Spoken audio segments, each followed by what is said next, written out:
Okay, well, it says we're live, so I'm going to get started. Class is called Reflect on Rosh Hashana, which is really an opportunity to reflect on the meaning of Rosh Hashana. Forgive me, I have some noise in the background from my birds. I guess I'm probably move further away from them if it becomes an issue. Let's try it and see what happens. Basically, the issue that I'm trying to explore in this class is the imagery of God judging everyone from year to year. I think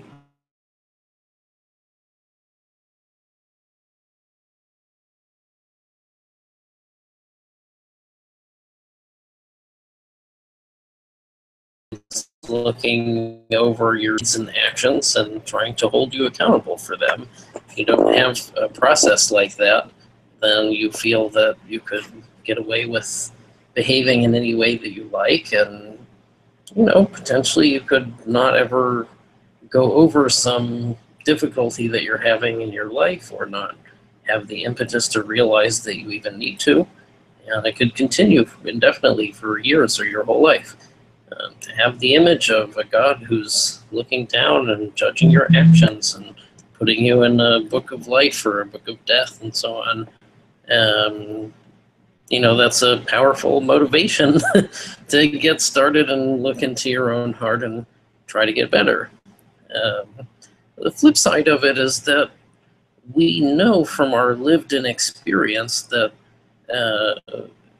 the way that God seems to mete out reward and punishment is difficult to observe in a direct manner, i.e., we can't evaluate the fairness of it because we have, even from the Tanakh all the way until today, we have examples of wicked people who are allowed to remain alive and be very successful, and even people who are somewhat good but also somewhat bad.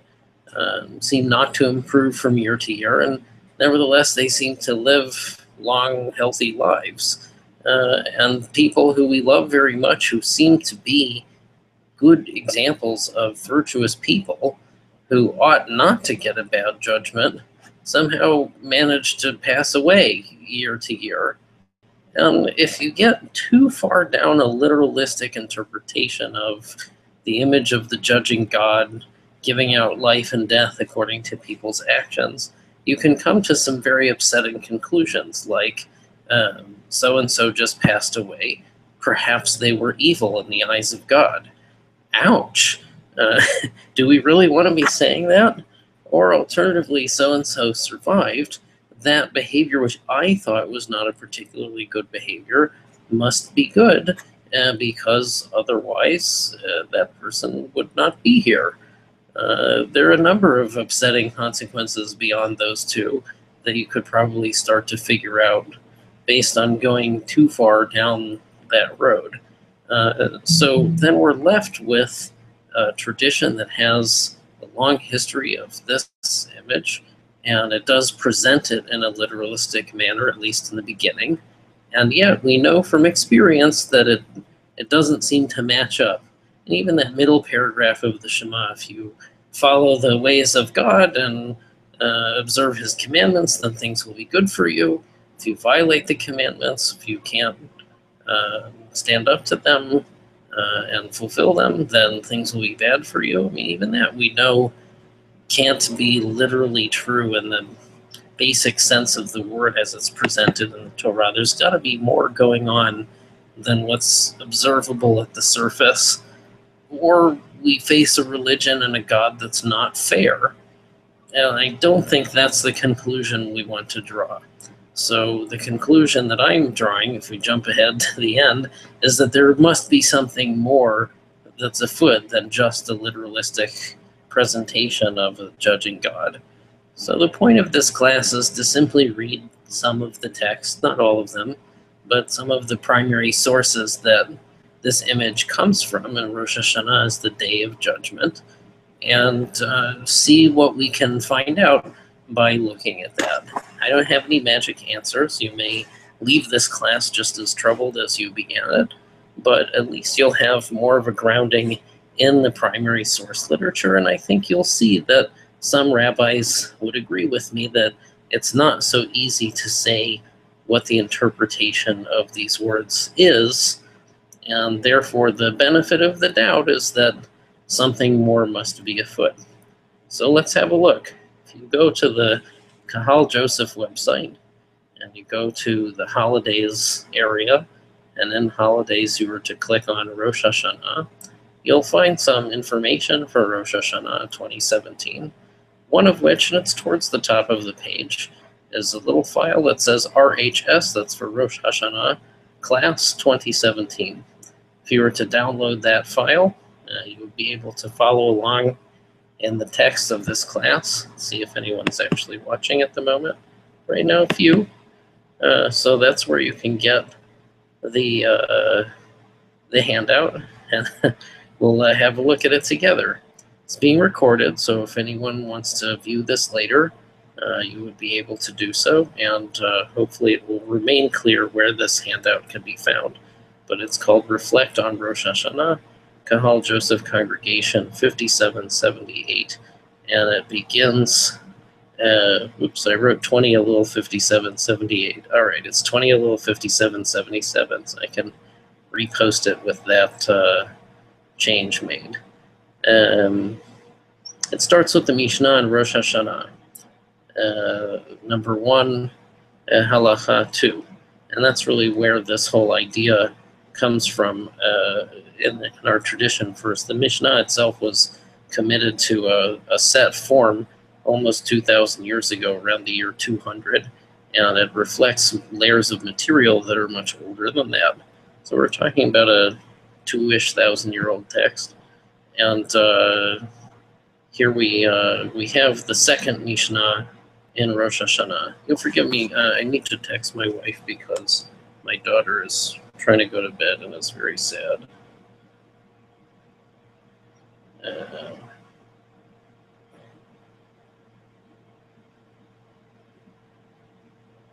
So let's see what she thinks about that. In any case, here we are at the first Mishnah in Rosh Hashanah. Excuse me, the second Mishnah of the first chapter. The first Mishnah talks about what are the 4 times of year that can make a claim as being Rosh Hashanah, the first part of the year. So after we get that out of the way, it now jumps right into Rosh Hashanah as the Day of Judgment. It says, Ba'arba'a parakim ha'olam nidon. At 4 periods, the world is judged.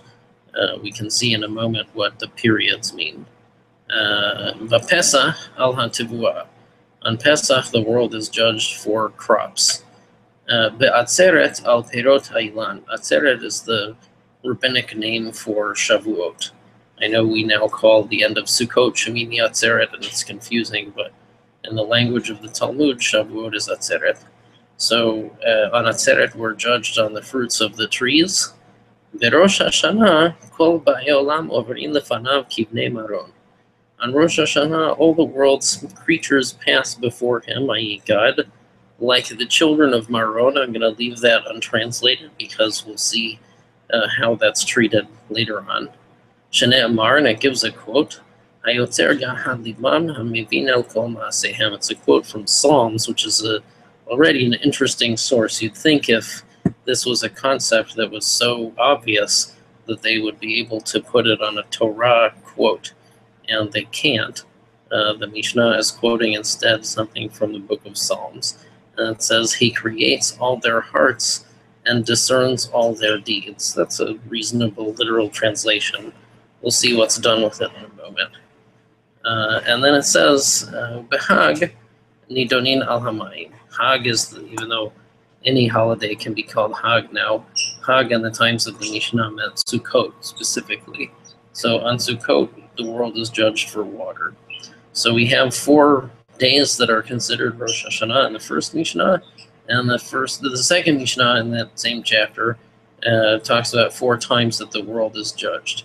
Passover for crops, Shavuot for trees, or the fruits of trees, Rosh Hashanah for, it seems like, our hearts and deeds. I mean, if the verse from Psalms is the explanation of of what's happening on Rosh Hashanah, looking into our hearts and discerning our deeds is a good footprint for it being the Day of Judgment.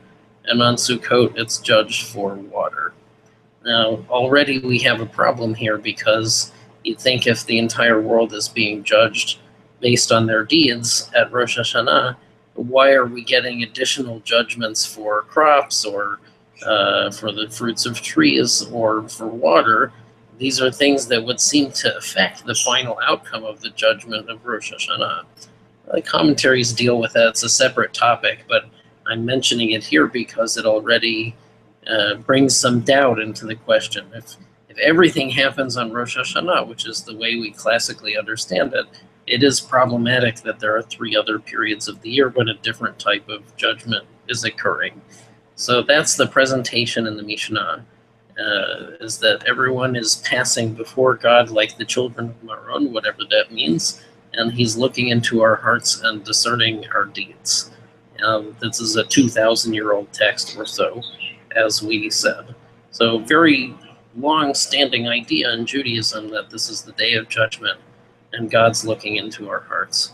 I brought here 2 commentaries on the Mishnah. They're classic commentaries. One is Rabbi Ovadia Bertinoro. He's called Rabbeinu Ovadia mi Bartinora. And the other is Kitab al-Siraj, which is the commentary of the Rambam on the Mishnah, which was written initially in Arabic, but it was then translated into Hebrew. And because many of us don't know Arabic anymore in the Jewish world, that we access that text in a translation, a Hebrew translation. So here's how Rabbi Ovadia Bertinoro parses the Mishnah. Each of the bolded things here is his parsing of the text. He's quoting a part of the text, and the unbolded text is his own words. So he says, first of all, it says 4 periods. So he's explaining it's 4 periods of the year, i.e. if each one of them is on a holiday, and that occurs throughout one cycle of the year, we're meant to understand that this is happening 4 times a year. And then each of these explanations that he gives, perhaps we don't need to read every single one, but each of them shows that we can learn or infer from what type of sacrifice is commanded at that time of year, that perhaps that's the thing being judged at that time. So take the first one on Passover for crops. From the fact that the Torah said to bring the Omer sacrifice on Passover so that God would bless the crops of the field, we can infer that on Pesach the world is judged for crops. So God could have picked any other sacrifice, a fruit or a piece of meat. There is meat at Passover also, but the Omer is a big deal on Passover. It actually sets the time of how we calculate Shavuot. Certainly a central sacrifice of Passover. And it also sets the laws of eating Hadash, which is new crop grain, which cannot be eaten until after the Omer is taken. So he says God specifically chose this material as the sacrifice to indicate that that thing would be judged at that time of the year. So he offers this as the explanation for all of the 4 periods. Let's see what he does with the Rosh Hashanah specific content. Hold on one second. Do you need to be in another room? Okay. So my wife will be incidentally listening in from the dining room. So he says the children of Maron, and he says this means the children of Imaraya. You see, the word is similar but not exactly the same. It's an Aramaic word for sheep. And when we get to Rambam's commentary, he does the same thing. There are other opinions of what B'nai Maron means, but these 2 conclude that it means like sheep. And there's a lot of imagery of sheep. We're like stray sheep and we're lost, and we need, God or some other good force, the example of our friends, to push us back to the straight and narrow path that the sheep are supposed to follow. There's a rich imagery of us being like God's sheep and him being our shepherd. that's associated with this day of judgment thing. So the children of Maron, says Ovadia Bertinoro, can be interpreted based on the similarity of Maron to the word Imaraya, which is the plural of sheep. And the sheep are passed through a special gate when they're tithed, and no two of them can pass through together. So each sheep, when it goes through the gate, is like there by itself. So he says that when we're judged, the Mishnah says we're judged like B'nai Maron, the children of sheep, is how he's reading it. And he's learning from that one at a time. So in this language of judgment, which we've already said now we don't fully know what it means, he's adding from the language, at least, that the judgment is occurring one at a time. But then he adds something very important. He says, despite their passing before him one at a time, they're assessed in a single penetrating glance. So now when we're talking about the challenge of an image of being judged and the question of fairness that's raised by the imagery of judgment, when we know that in the world the judgment that seems to be passed can't be easily assessed morally because it doesn't seem to suit people's actions. Now there seems to be both a personal responsibility component and a context of what everyone else is doing component. So each sheep passes through the gate one at a time. That's like each person being completely and fully responsible for their own actions. You can't get away, you can't pass next to any other sheep and cover for yourself. When you go through that gate, you're the only sheep that's in the gate at that particular moment. You really get a good sense of the role of one person's actions when they're being examined one at a time. But somehow, like, looking over the whole in one single penetrating glance seems to suggest that the actions of the other sheep do have some relationship to how you're judged in your own actions. And that could work in a positive way or a negative way. Let's say that you're the quote-unquote black sheep, in the colloquial meaning of that term. You're not doing very well, but all the other sheep are okay. they're not a problem. Then maybe the fact that when you go through the gate you've got a lot of issues going on will be mitigated somehow by the presence of the other good sheep that are being looked over at the same time as you. The flip side would be that if you're in a silo of righteousness while the rest of the world is crumbling morally in front of your eyes and you don't do anything, that maybe even though your own actions are meritorious, that the presence of so many other problematic sheep near you has some kind of effect on you. So already, the more we learn about the way that this imagery has been interpreted, the more difficult it becomes to understand it. What exactly is being judged at this time of year if there are 3 other periods in the year where judgment is happening? And now we have the imagery of, is it our personal responsibility only, or are we affected by a larger whole? So I want to go down to what Rambam says because he sums it up actually very well. He doesn't say all that much in his commentary to the Mishnah, but what he does say is very pregnant with meaning. So this is his interpretation of the same text. You see, he doesn't comment on quite as much of it as Rabbi Ovadia Bertinoro did. He says the world is judged at 4 periods on Pesach for crops, etc. So he brings out that there's a component of the Hadash, which we mentioned, eating the new crop grain before it's actually ready, halachically. So you're judged for crops at that time in the sense of lashes, the traditional punishment. Not that it was ever really done, but at least in theory is set up that a person who eats new crop grain before the Omer sacrifice is taken would be punished with corporal punishment.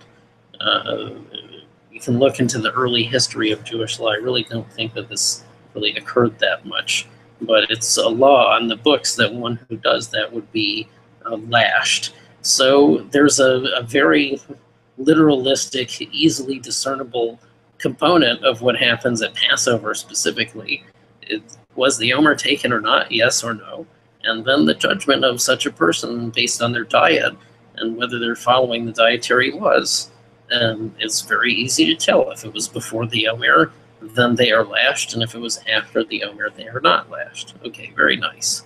But then he says also it's about whether the harvested yield will be great or small that year. That does seem to be much more clearly in the hands of God. You have the same field planting the same crops in the same area and the same schedule every year, and some years based on the growing conditions you'll get more, so many bushels per acre, and in other years you will, in the exact same conditions seemingly, you'll get less. And so he's saying that both the reward and punishment of Hadash and also the greater question of the success of the harvest are judged by God at this time. He gives the same explanation of sheep with a little bit more source information. He says the children of Maron are sheep, and he says it's according to the Targum's rendering of sheep, which is Imarana. So that sounds a little bit more like Maron Imarana. Okay, now you can see the connection a little bit. So he's reading the Targum, which is an Aramaic translation of the Torah that's very old and was carried out by Chachamim, and noticing the similarity of this word to the Aramaic translation of sheep.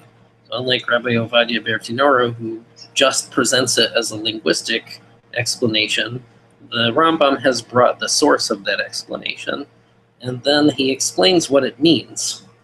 And the idea is that an account is taken of mankind on whom judgments are made for their health or illness, death or life, and similar matters relevant to them. Then he says something amazing. It's just a very, very short in Hebrew. It says, Hanigla mizeh or Hanigla mizeh hama'amar mevu'ar ka'asher tireh. Aval hanistar inyano kashem me'od b'li safek. I've translated that, and you'll forgive me for any errors in the translation. The revealed part of this statement is clear, as you can see, but the concealed part is undoubtedly quite difficult. So what he's saying is that everyone can wrap their mind around the idea of God judging us like sheep passing through this gate, one at a time with a penetrating glance and whatever it is, however that works. So we can recognize that. We've maybe seen sheep, or at least intellectually we understand the idea of passing through judgment one at a time, and we get the idea of presenting Jewish law as a reward and punishment system. You follow it, you get a reward. You don't follow it, you get punished. And he even says the revealed part, i.e. the part you can see with your own eyes. There's certainly some cases where you know someone who's not a very nice person, and perhaps they do pass away early. Or you know someone who's an incredibly nice person, perhaps they do live a very long, rich and happy, fulfilling life. There are times where it seems to work out. And he says, okay, so that's very nice. But the concealed part, he's saying there is a concealed part of this statement, and it's undoubtedly quite difficult to understand. So he's acknowledging, which I feel tremendously relieved by, when someone like Rambam is acknowledging that that it's not so clear, it's not so easy to accept, it's not clear-cut, because the experience of life, and even in the Tanakh, doesn't bear out that black and white system, and that therefore there must be something else afoot. When Rambam says that, it makes me feel better, because Rambam was one of the biggest Chachamim we had, and it was not easy for him to make sense out of that. I'm just a regular person. That is very comforting to me that one of the most exceptional minds in our history couldn't figure it out fully. Okay, fine. So if I can't figure it out, I at least can pass it up the pipeline to Rambam. So it's a nice summation. These are the Mishnah, which is an old source. Rambam's living in primarily the 11th century, and Rabbi Ovadia Bertinoro, I have to look it up, I think he lived in the 17th century. Two commentators on the Mishnah that were much later than the text itself, both explaining the Mishnah better and putting more of a body on the skeleton, but while doing so, raising more and more problems with the image of being judged on Rosh Hashana and what's actually happening with that. So the rest of the text that I brought here is examples of how that is deepened and each layer that is deepened in the Talmud is then both understood more and more problems are raised. In the part of the Talmud that comments on that Mishnah, so that Mishnah is commented on primarily on pages 16, 17, and 18 of Masechet Rosh Hashana, the tractate of the Talmud that talks about this Mishnah, the Rosh Hashana on that topic. So those 3 pages are where it's discussed, and it's too much material for one class. Even the selections I brought, we may not be able to cover in the next half hour, but it's just different attempts that rabbis have put their minds to understand this issue because they themselves were troubled by it. We're going to go through them and see what our Chachamim said and see if we ourselves can understand it better. Again, with the caveat that I'm aware that I can't solve a problem this deep in 30 minutes or even an hour. I'm trying to help us understand it more, but we'll probably raise more questions than I answer. And that's okay. As a Jewish person, to not have all the answers is okay. So here goes. Let's read it. There's a number of statements attributed to Rabbi Yitzhak. I selected a few of them. We don't have to read every one. So he said also, in follow-up to something he said before, which I didn't quote, man is judged only according to his actions up to the time of judgment. And then he brings a supporting quote from Genesis, happens to be from my Bar Mitzvah Parasha, which is Vayera. God heard the voice of the lad where he is. So he's done something. This is a classic rabbinic analysis. I suppose you could think like, all right, you're judged every year up until Rosh Hashanah, and then perhaps in your future sometime later in the year or in a few years, God may know about you that you're about to commit a very wicked act, but you haven't done it yet. As of right now, the judgment happens once a year, and this cycle, you're okay because you haven't done anything. And the example he brings is Yishmael, who is villainized much later in the Torah. He doesn't follow the mitzvot of Abraham, as our tradition understands. Certainly, he marries out of the faith and seems to start a new people. I mean, you don't need much rabbinic analysis of our text to show that that happened. Certainly, he's not carrying on the mantle of Abraham that's happening with Yitzhak. So he kind of goes out. And we know as an adult that he did that. But what happened when he was younger? When he was very young, Sarah caused him to be kicked out of her household, and he nearly died of thirst in the desert. And when God promises Hagar that he's going to take care of her son Ishmael, he says through an angel that God has heard the voice of the lad where he is, i.e., out in the desert, nearly dying of thirst. But he's reading a literal interpretation of where he is, i.e., he's being judged here. In this case, he's just an innocent 13-year-old boy who's been victimized by his father's other wife. He did not deserve, seemingly, to be thrown out in the desert. And therefore, if he were to die, that would not be fair. And God saves his life because he didn't do anything wrong. And so Rabbi Yitzhak is saying that's not just a nice story. Because of the way that the language was framed, God heard the voice of the lad where he is. He could have just said, God heard the voice of the lad. Why add those extra 3 words, where he is? It's to teach us that when judgment happens, if we want God to hear our voice in general, not just in this story, but in general, that he's only looking up till now and not in the future. And that's very comforting. I mean, you could even imagine like extremely wicked people like Hitler. You know, that before he became Hitler, he was probably just some guy. You can imagine him being judged in, the 19-teens or something, or the aughts when he was a much younger person, very differently than he would be judged in the 1930s and 40s, because there he was a mass murderer, and before he was not. So God treats each person based on what they've done so far. That's actually a very nice idea.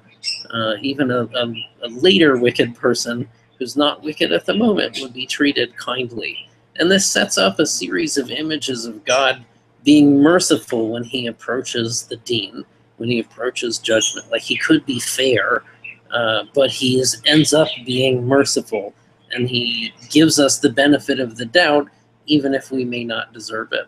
So here, contained in these few lines, is actually a quite nice framing of the way that God's approaching judgment is not so rigid. I mean, he set it up, God's passing all of us like sheep through this little gate, and we're all being judged based on this penetrating glance. It sounds very dour and scary. This presentation of God is more fair, more loving. He's not so concerned with future wrongdoing. Okay, very nice. So now Rabbi Yitzhak continues. How can you get out of a bad judgment if you're already in a bad judgment? And he mentions four things. Four things can cancel a man's decree, and they are, and he lists them: charity, giving charity; crying out, that's tzedakah, it's a sort of powerful shouting; change of name, and change of conduct. Because he's presenting this as a Talmudic rabbi, he's not just claiming this as something that makes sense. He's going to provide a textual proof for each one, just as he did before.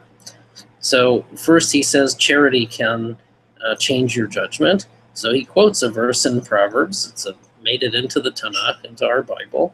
It says charity delivers from death. Tzedakah tatzil me'mavet. That's what we actually have a little, I don't know what the based on my father's mother, Aleha Shalom, who was Ashkenaz, it's called a pushka. I don't know the Iraqi name for it, but it's a little silver cup with a slot in it that you can put coins in it. And the one that we use in morning minyan actually says this on the bottom: tzedakah tatzil mimavet. Like you give charity and it'll save you from death. Okay, so that's it's from God himself. You know, he validated that verse. And so even if God himself judged you in this manner, and now you have a judgment of death, you could get out of it by giving charity. So crying out, he does this with all four. Crying out, as it is written in another verse from Psalms, they cried out to the Lord in their trouble, and he delivered them out of their distress. Okay, so everyone has these moments. Oh no, what did I do? A moment ago, even a short while ago, or a year ago, a month ago, whatever, I was looking at this one way. I made a decision that cannot be undone. I'm now stuck with it, but I've developed morally since then. And I feel guilty about it. I'm upset about it. I'm trying to make it better. And I would like the opportunity to remain around in order to work on that. Help me, God. And the verse in the Psalms is saying that God might listen to that and say, okay, go for it. Also, a much nicer, gentler version of God. Maybe he would judge us in a sort of dour, fair way, but then we have these access points of getting out of it. Through charity, through crying out in a sincere manner. What's the change of name? He quotes the first time someone's name is changed in the Torah, it might be the second time. It's in Genesis. God says to Avram, as for your wife Sarai, you will not call her name Sarai, but her name will be Sarah. So Sarah is renamed, and then like right after that it says, I will bless her and I will give you a son from her. So it's the association of those two things. First, her name is changed, and then good things happen in the text itself. Good things are promised immediately after that. So the association is presented as not just a coincidence, but rather one who changes their name is also getting themselves out of a deen. And I mean, I'll just mention, I don't have to say the person's name, but I'm friends with someone who I grew up with and went to elementary school with and so on. And this person suffered from depression for quite a long time. And then I noticed on Facebook that the same person that I had been Facebook friends with was presenting under a new name, a name that's recognized as a nickname for the other name that they used to have. And now all of a sudden everything's happy. And the person has a significant other and a job that they like and so on. And basically what seems to have happened is during the process of treatment for the depression, they decided to mark some success in the treatment with a new name. And now that's like their happy persona as opposed to the depressed persona. So even in 2017, this is something that people do. It reflects like I turned over a new leaf in my life, and now I'm touching the world under a different name to back up and show that I have a different deen. So from Sarah all the way to this person, that seems to work. Okay, and what's the fourth one? Change of conduct. Okay, that's the one you might expect would be the first one. Change of conduct. And he gives a thing from Jonah. And it's actually very powerful in Jonah what happens. God saw their works, i.e. Jonah finally makes it to here it says God repented of the evil that he said he would do to them, and he did not do it. So Jonah finally makes it to Nineveh, and he says, repent, because if you don't repent, God is going to destroy the city. And unlike what you might have expected from the king all the way down to the poor people, they listen. And they put on sackcloth, and they repent, and they cry out in the manner similar to what was just discussed. And it seems like they're sincere, so God doesn't destroy the city. All these are wonderful examples from the Tanakh of a deen being passed against someone, a deadly judgment, and they could do something to get themselves out of it. And we have another theory, which is change of place, because Avram was told to leave Padan Aram and to go to Eretz Israel, and he did, and after having done so, he was successful and received the blessings of God and so on. So according to this view, that's also a good way to get out of it. And then it says, why does the other not reckon this? The Talmud likes to entertain all possible views. So the first guy said 4 and not 5. So now we've brought a possible 5th. It wants to know why Rabbi Yitzhak, who brought 4, would not have included this intentionally. It assumes that it was intentional that he didn't include it. And the answer is, well, then it was the merit of the land of Israel which availed him, i.e. by being in Israel, the fact of living there, which is not something he's doing, he's just there incidentally, that's what got him the better outcome, and not anything intrinsic to himself or his actions. So maybe that change of place, from California to Nevada or something isn't going to achieve it in quite the same way that going from Padan Aram to Eretz Israel would. But now we've learned a little bit more about the image of God the Judger, right? So we have that he's judging at more than one period of time. There may be a relationship between ourselves and the other people judged. We learned that God only judges us up to the point where he judges us and not for future actions. And even having done so, and even if we get a negative outcome, that he's provided us with a number of ways to get out of it and to be transferred back to the good book. So with each layer, it becomes more complex to see what's actually going on when God is judging us. So here's the classic thing when we talk about, may you be sealed and inscribed, in the Avinu Malkenu and the Eloheinu Sheba Shamayim, and these other prayers that we keep saying, Kodvenu b'sefer Hayim Tovim, Kodvenu b'sefer Parnasam Hilah. Like, write us in all of these books that are the good books. Don't write us in the bad books. Where does that imagery come from? It's right here in the Talmud. And this is a very infrequently quoted rabbi. I'm not aware of other areas that he's even mentioned in the Talmud. And this is Rabbi Kruspedai. Is quoting his teacher, Rabbi Yochanan, saying, 3 books are opened on Rosh Hashanah. 1 for the fully wicked, 1 for the fully righteous, and 1 for the intermediate people. The fully righteous are immediately inscribed and sealed in the book of life. The fully wicked are immediately inscribed and sealed in the book of death. Who wants to be in that book? And the judgment of the intermediate is suspended between Rosh Hashanah and Yom Kippur. If they're meritorious, they're inscribed in the book of life. Inscribed in the book of life. And if not, then they're inscribed in the book of death. Okay, so that's where you get all of these greetings. May you be inscribed in the book of life.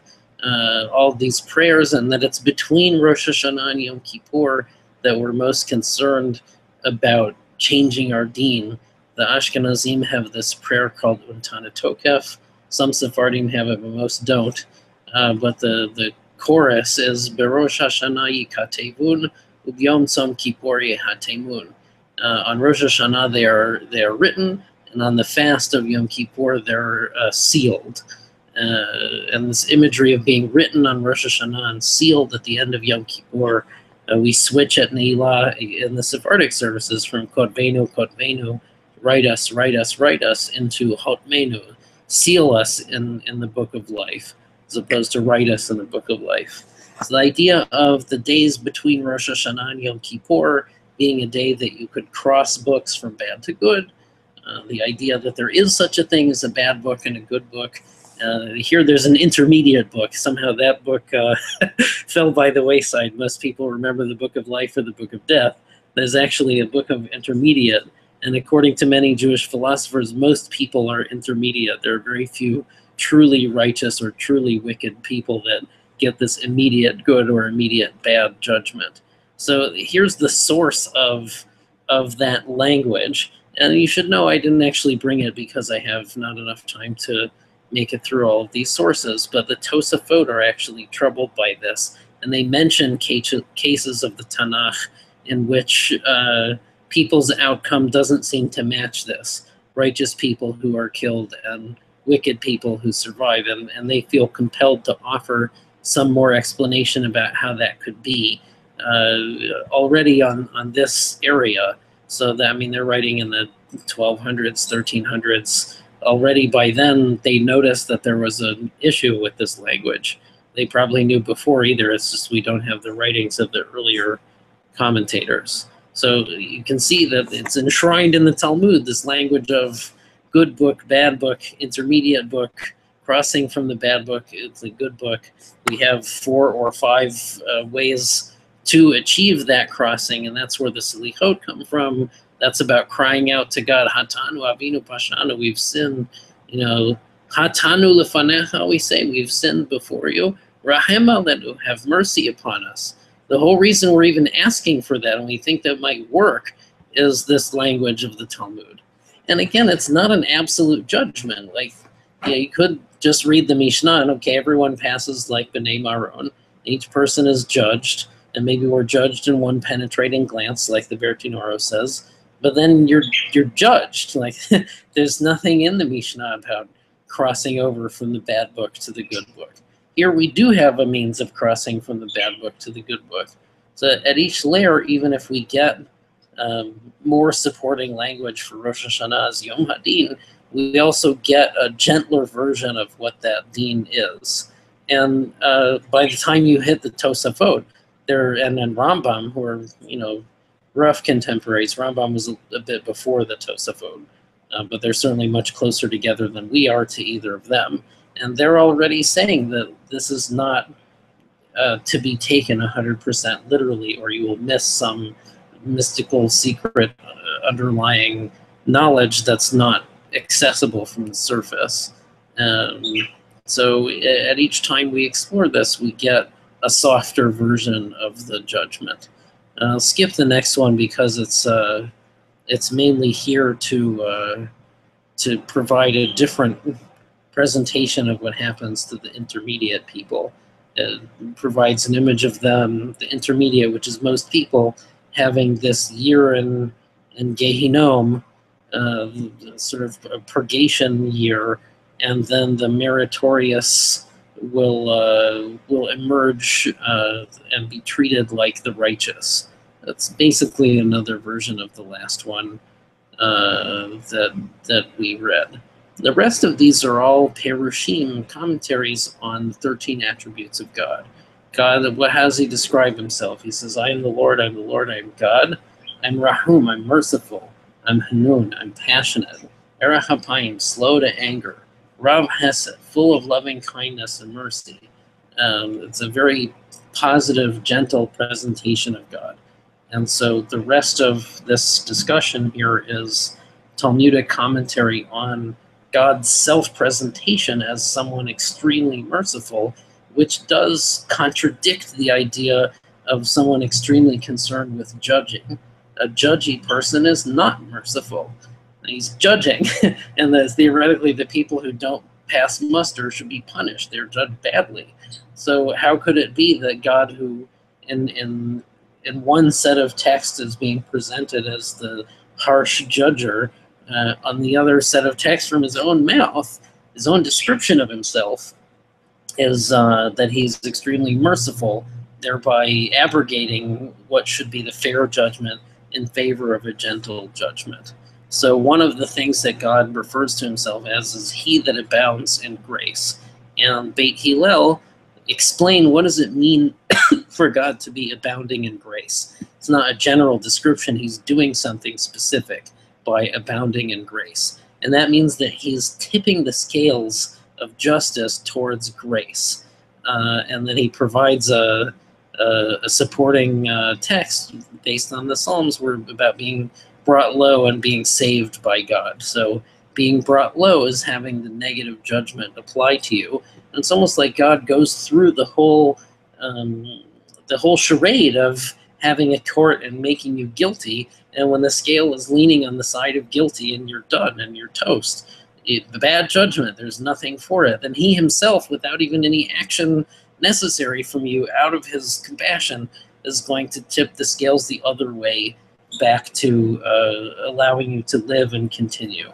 We even have, I'm not sure if this is quoted in this passage, but God does refer to himself as saying, I'd rather have you do teshuvah and come back to me in repentance than have you die out of a fair judgment. That's in the Tanakh that says that. So there's this image of him tipping the scales towards a good outcome that comes from the house of Hillel. And the next source just reiterates that, but gives different senses of what's happening. So according to Rabbi Eliezer, he's pressing down on the let's see, he'll have compassion on us and presses down our iniquities. So I guess he's depressing the part of the scale that would, and the action is pushing down, that would tip it back towards a good outcome, pressing down and raising the justice sign. Rabbi Yosei Bar Hanina says he's physically raising one side and not depressing it. It seems like a technical point, but it's actually very much about positivity. Do you say, like, I am not a bad person, or do you say, I am a good person? The language of pressing down is sort of like saying, I'm not a bad person. You're negating an allegation about yourself. Pushing up is you're saying, I am a good person. You're expressing more in positive language what sense of self you would like to have. So it's not just a technical discussion about what's happening to the scale. It's an underlying push to present yourself in a positive way. The next two are really, really powerful. I want to make sure we have time for them. So it says Ilfi, or some say Ilfa. Why is that? Is that the Talmud itself is 1,500 or more years old, and it was passed down orally for a long time before being written down, and it's not clear if the person that this quote is attributed together was named Ilfi or Ilfa, and out of their fealty to the integrity of the text, rather than trying to just pick one and go with that, they've actually preserved the fact that they can't remember what this man's name actually was. So it was either Ilfi or Ilfa said that God refers to himself as Rav Hesed, but then he refers to himself as having emet. So one who is abundant in goodness or loving kindness, however you want to translate Hesed, how could that person be also abundant in truth? It's actually a logical contradiction. Like, let's say you had a wicked person before you. If you're abundant in goodness, then you would say, okay, let's give him the benefit of the doubt. Let's try again. We'll give him a re-education, see if he can learn more, give him more opportunity to do good in the world. That's what a person who's Rav Hesed would do. A person who is great in truth would say, this is a wicked person. And so how could God describe himself both as a true person or a true being and a righteous, a Rav Hesed, abundant in goodness? That can't be that he would be both. So he resolves the apparent contradiction by saying, at first truth and then abundant in goodness. I really like this image. First, he sets up what your judgment would be, and many of us may fail over one of a number of things we might have done or not done, that we should have done or not done in a different way. So he goes through the process of trial to allow us to know what we should have had happen to us. And then, having done so, he defers to the Hesed side and may not actually carry out the judgment against us that we may deserve. Very nice. So that's the main part of this that I wanted to mention. But if you actually continue, it says, the Lord passed before Moses and he cried. So this is how the 13 attributes are introduced. Moses asked to see God, and of course he can't really do this. God says if he were to observe me, he would pass away. But I can expose like my divine light to you. That'll get you pretty close. And while he's doing that, he describes himself in these 13 ways. So when God passes before Moses, he himself cried out. So Rabbi Yochanan has this phenomenal remark here. He says, if this were not written in the Torah, it would be impossible for us to say it. This verse teaches us that the Holy Blessed One drew his robe around like a hazan and showed Moses the order of prayer, i.e. of the 13 attributes. He said to him, whenever the Jews sin, let them carry out this service before me, and I will forgive them. Amazing. The Lord, I am the eternal before a man sins, and I am the same after a man sins and repents. God, merciful and gracious, these are all parts of the attributes. Rav Yehuda said, a covenant has been made with the 13 attributes, that they will not be turned away empty-handed. As it is said, behold, I make a covenant. So all of this covenantal language that's built in here, Rabbi Yochanan is shocked that God would give us like a trump card that we could use like against our own bad judgment. Like we would come out bad and we would declare the 13 attributes, which are a central part of the Selichot. They're a central part of the Yom Kippur liturgy, certainly. We do say them a little on Rosh Hashana, but it ends up building up much more in the Selichot. So, how could God have given us this trump card? I mean, surely if he's judging us and allowing language about himself to be preserved in our text that shows he's judging us every year and he cares about the outcome and we better do right, because if we get a negative outcome, it could be very bad for us and so on. And yet he's giving us this get out of jail free card by declaring his attributes to be so merciful. It completely turns on its head the whole language of being judged every year. And finally, I wanted to conclude with this Mahloket Tanaim, which is towards the end of the more meaningful hit you in the kidneys kind of part of this passage. It says the following. A person's final sentence is a dispute of Tanaim. Tanaim are religious scholars who contributed to the Mishnah and the other parts of the earlier layers of the Talmud and texts from that time. So first we have the view of Rabbi Meir, which is most of this passage. He said, 2 men take to bed from the same disease, or 2 men go before a criminal court to be judged for the same offense, and yet one gets up and the other does not. I mean, this is the problem that we see in life, the problem I mentioned all the way at the beginning. One escapes death and the other does not. Why does one get up and the other not, he wants to know. Why does one escape and the other not? So his answer is a little cryptic. He says, because one prayed and was answered, while the other prayed and was not answered. Okay, fine. So you're wondering, well, why was one answered and the other not? Which is the exact question the Talmud asks. So he answers, one prayed with his full heart and was answered. The other did not pray with his full heart and was not answered. That's very harsh. It's like saying, if you know someone who passed away from cancer and someone survived from cancer and you know that they were both pious people, I guess the one who passed away just must not have been sincere when he prayed to God. I mean, it's astonishing that he could say such a thing. I want to be respectful to him and assume that he had some greater moral goal in mind in saying this. But it's jarring to hear that. I don't believe that. And it's okay to say that. I mean, Rabbi Meir's colleagues did not agree with him either. But we have to give respect to his point of view, and it's even mentioned first. He says that if two people in the same situation meet a different outcome, it's because one of them did not pray in a sincere manner. So Rabbi Eliezer said the one man was praying before his final decree and the other after his final decree. That's at least a little better. I mean, it assumes that both of the people in this example were praying with their full heart. It's just that there's some concept of an end point after which your decree cannot be undone, even with those actions we meant before. So outwardly it looks the same, they're in the same situation, but one of them is before their final decree and one's after. So when they pray with their full heart, it's only going to work with the one who was before his final decree, because the other one was after, he just didn't know. It's better anyway. And then Rabbi Yitzhak says, supplication, which is prayer, is good for a man whether it's before the final sentence has been pronounced or after. That's the one that is most compelling for me. And it's the one that the passage ends with, too. So I feel like that's maybe an argument in favor of it.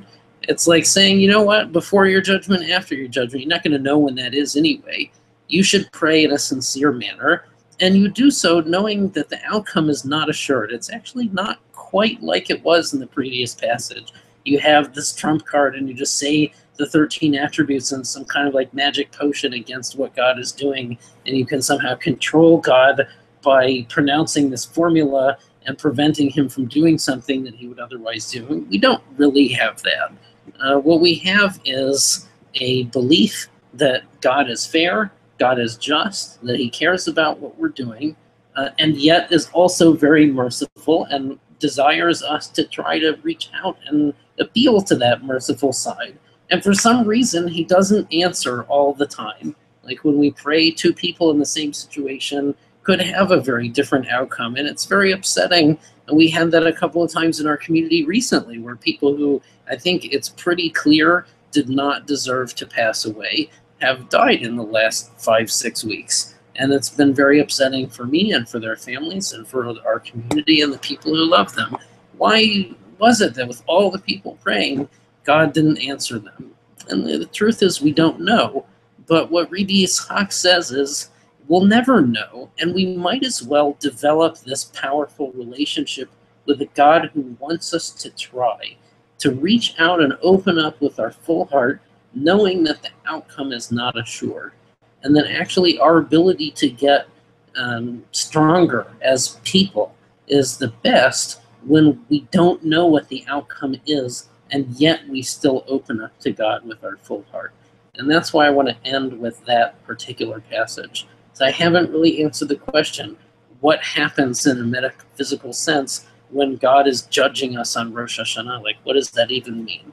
I don't entirely know, but I think it's actually carrying forward when you don't know that is most compelling and powerful.